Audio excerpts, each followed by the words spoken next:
Well, an interesting story about the bumblebee. It is not supposed to fly. Its wings make it aerodynamically impossible to fly, and everybody knows that except the bumblebee. Everybody knew that Christine O'Donnell had no chance to defeat Mike Castle for the Republican in the Republican Senate primary. But last week, bumblebees flew. And if you'd like to meet her, well, let's bring her on. Ladies and gentlemen, please welcome Christine O'Donnell.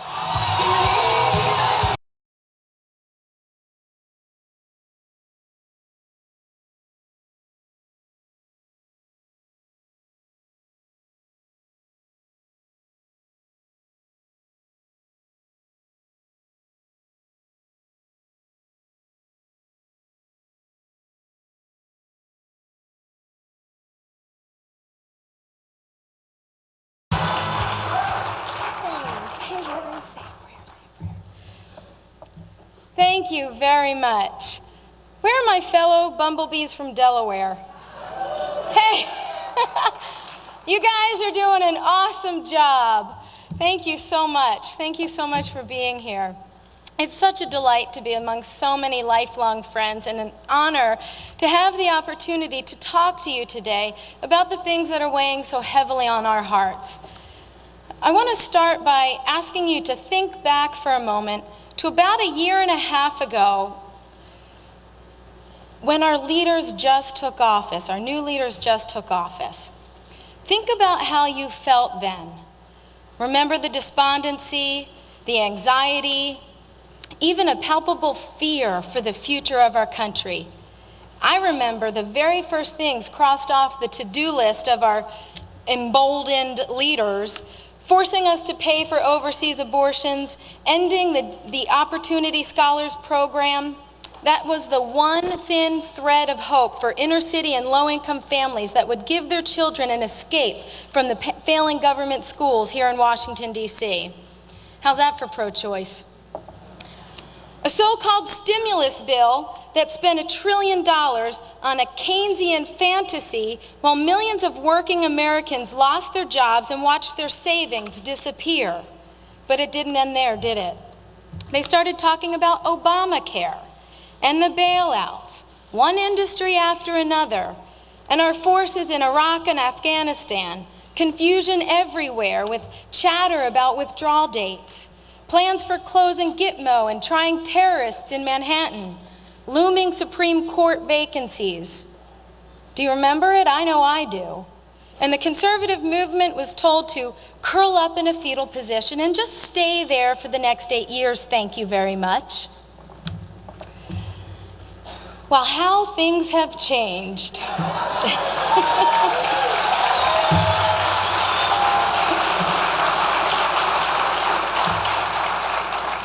During those dark days when common sense, patriotic Americans were looking for some silver lining, they stumbled upon the Constitution. You see, a funny thing happened on the way to our assigned seats on the sideline. Those of us who had toiled for years in the values movement suddenly found ourselves surrounded by Americans who had rediscovered the most fundamental value of all, liberty.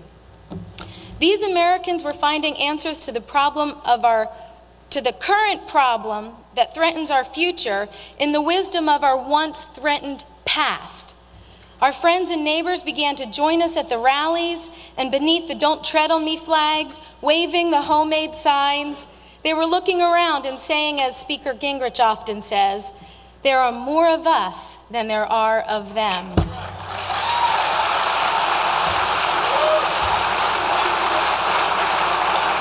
And so there are, because this is America. And the ruling class elites may try, but they will never have the last word on liberty. There's something about our national DNA that insists on shouting at those who would be our masters, "You're not the boss of me."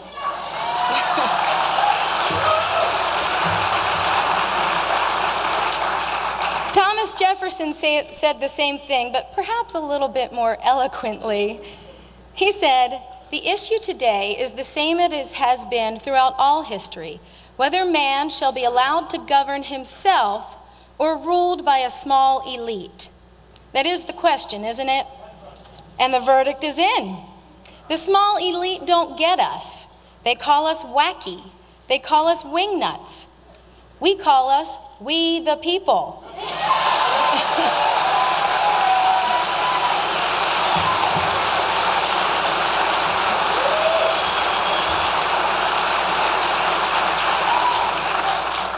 We don't always agree. We don't always share the same strategy memos. We don't always endorse the same candidates or speak off the same talking points.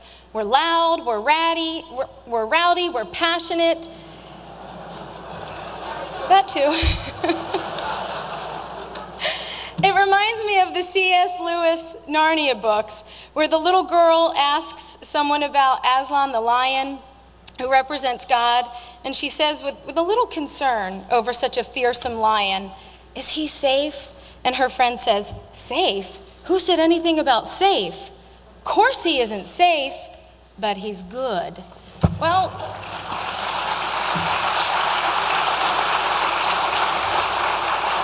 that's what's happening in America today with this grassroots groundswell, this revolution of reason, this love affair with liberty. It isn't tame, but boy, it sure is good.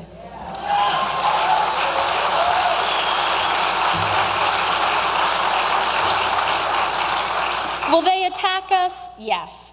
Will they smear our backgrounds and distort our records? Undoubtedly. Will they lie about us, harass our families, name call, and try to intimidate us? They will. There's nothing safe about it. But is it worth it?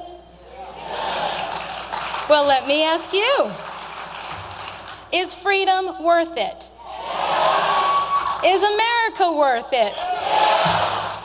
Are those unalienable rights worth a little alienation from the Beltway popular crowd? I say yes, yes, 1,000 times yes. This is no moment for the faint of heart. Some have accused us of being just an aging crowd of former Reagan staffers and homeschoolers. They're trying to marginalize us.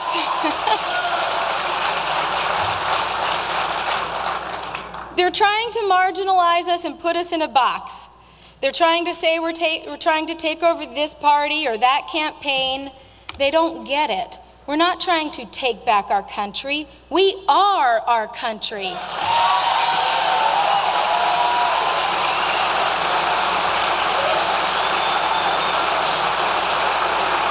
We have always been in charge. This is America. You don't have to assert authority when everyone's on good behavior. It's when the wheels fall off that the grown-ups have to step in and step up, and that's what's happening in America today. The grown-ups are taking away the keys.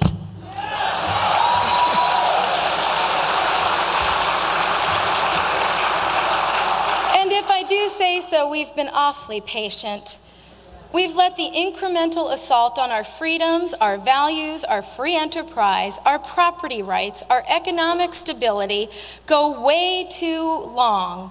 We've watched the tentacles of big government weasel their way into every part of our lives. Bureaucrats and politicians in Washington think they should decide what kind of light bulb we use, what kind of toilets we flush, what kind of car we drive. Across the river in Alexandria, the Green Police are trying to put electric monitors in your recycling bin. They want to tell small businesses what kind of jobs to create, what kind of commercials we can run, what kind of food we can buy or sell. They even want unelected panels of bureaucrats to decide who gets what life-saving medical care and who is just too old or it's too expensive to be worth saving. They'll buy your teenage daughter an abortion, but they won't let her buy a sugary soda in a school's vending machine.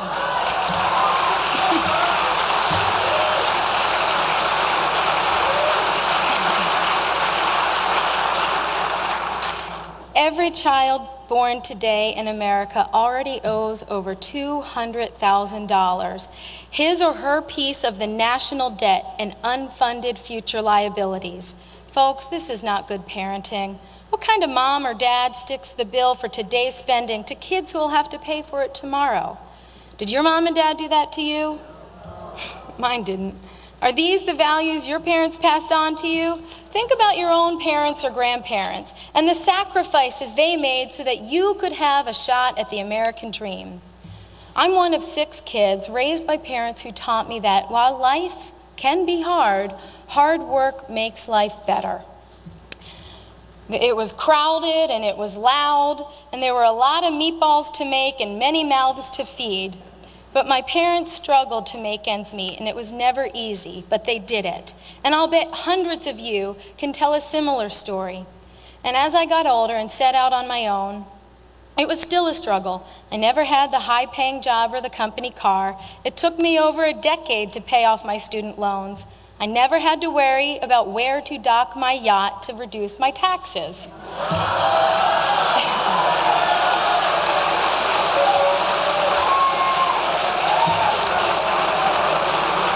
And I'll bet most of you didn't either. Today, the richest, most recession-proof job secure class of people are government workers. They average twice in salary and benefits of those in the private business. This city hardly is feeling the recession at all. After all, it's a company town, and that company is government, and the company is deep into mergers, acquisitions, and hostile takeovers. And that's still not enough. We're told that we're not taxed enough.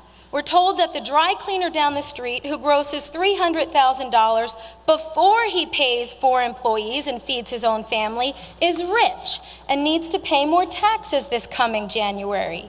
While families are forced to dramatically cut their budgets, we're told that the government can't possibly survive on the budgets they had just 2 or 4 years ago.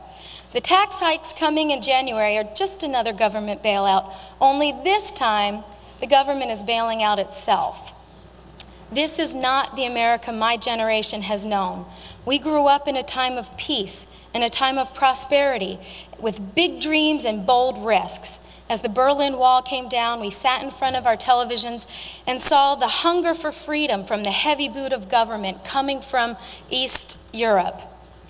As one lone student stared down at a Chinese tank in Tiananmen Square, we saw the audacity of liberty. As the backlog grew in the request for political asylum, we saw the shining city on the hill beckoning to imitate and create that refuge that only freedom can build. The golden arches went up in Moscow, and here on our own land, family businesses became national chains, Walmart, Home Depot. Only in America could that happen. My generation saw American economic genius and glory on display in our store shelves.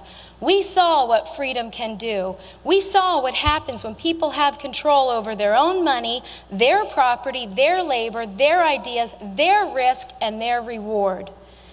And maybe that's why it's been so dramatic to see the great American engine of prosperity seize up and stall out. America's job creators are in lockdown. Our economy choked like nothing since the Great Depression.